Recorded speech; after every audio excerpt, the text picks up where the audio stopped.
Everyone, good evening.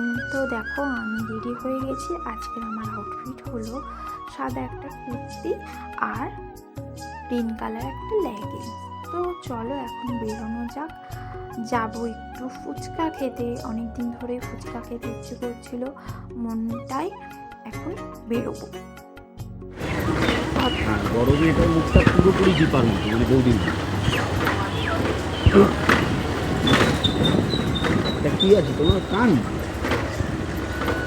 মানে কান খেয়ে ফেলেছে।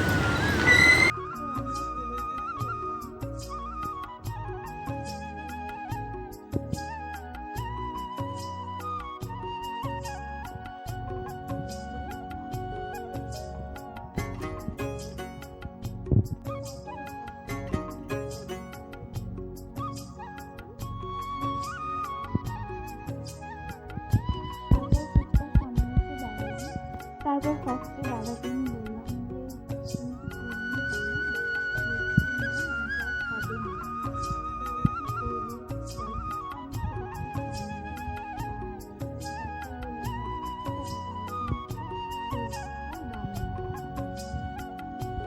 তারপর কি আমি বেশি কথা না বাড়িয়ে খেতে শুরু করলাম। আর এত টেস্টি লাগছিল খেতে, অনেক দিন পর খাচ্ছি, বিশ্বাস করো খুব ভালো লাগলো।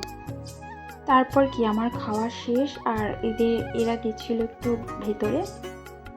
তারপর ওখান থেকে ফুচকা খেয়ে চলে আসলাম খেলনার দোকানে। ছেলে খুব বায়না করছিল একটা খেলনা নেবে বলে। তো যাই হোক, ওকে একটা কিনে দেবো বলে একটা দোকানে আসলাম। তো ওখানে কাজ মিটিয়ে আমি চলে আসলাম আবার চা খেতে।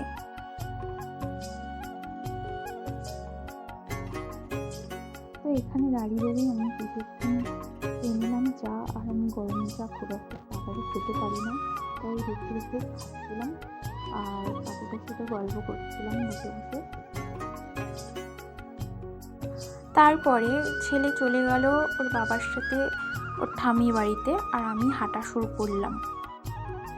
তো হাঁটতে হাঁটতে দেখো এই যে আমি মায়ের মন্দিরের সামনে এসে পৌঁছেছি। আর কিছুটা গেলেই আমার ফ্ল্যাট।